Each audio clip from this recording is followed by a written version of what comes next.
Hello, my name's Carolyn Gray and I'm a third-year psychology student. I'm currently enrolled in a behaviour modification unit at the University of New England. Behaviour modification is the analysis and modification of human behaviour. Hair pulling is one such behaviour, classified as an impulse control disorder.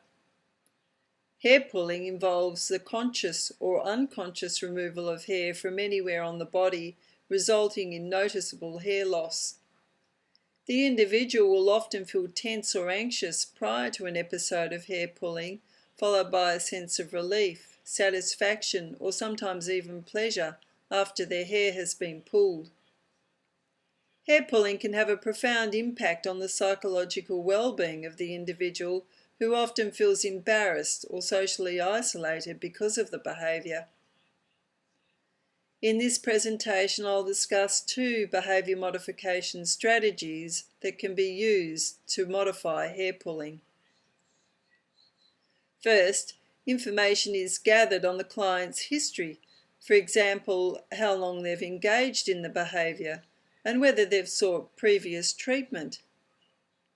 In addition, the client would complete the Massachusetts General Hospital hair pulling scale. This is a self-report 7-question assessment that identifies the intensity, the frequency, and the feelings associated with hair pulling. A self-management plan is then developed.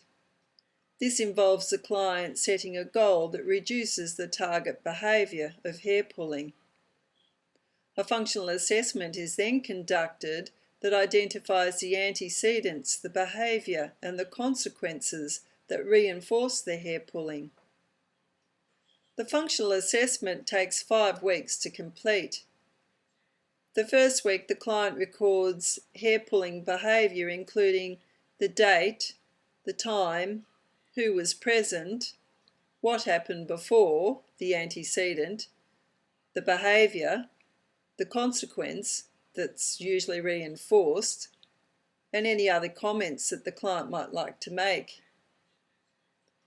Information gathered helps identify suitable treatment strategies and also serves as a baseline reference point for monitoring the progress of the client. Evidence-based research has identified differential reinforcement of competing response and awareness training as beneficial treatment modalities for hair pulling. Differential reinforcement of competing response involves manipulating the antecedent by using a competing response. For instance, the client is asked to hold their arms by their side and clench their hands to make a fist and hold that position for 3 minutes until tension is felt in the upper arms and hands.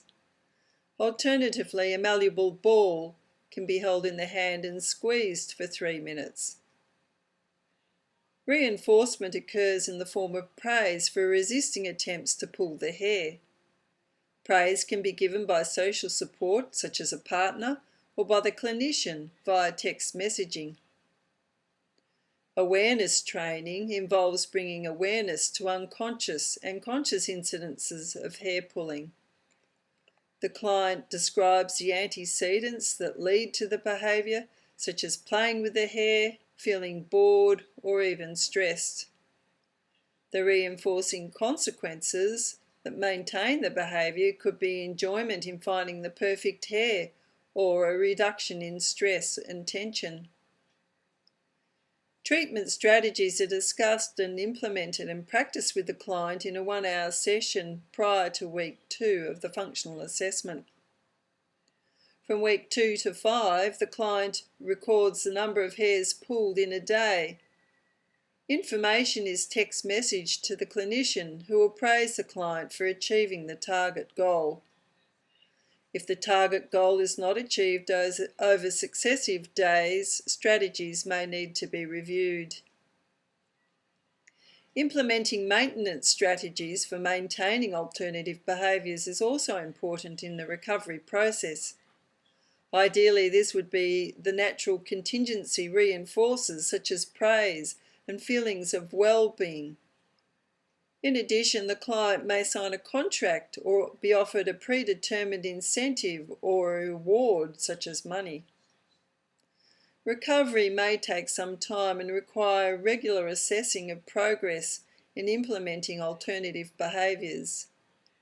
The benefit, however, will be one of improved life and well-being. Thank you for watching.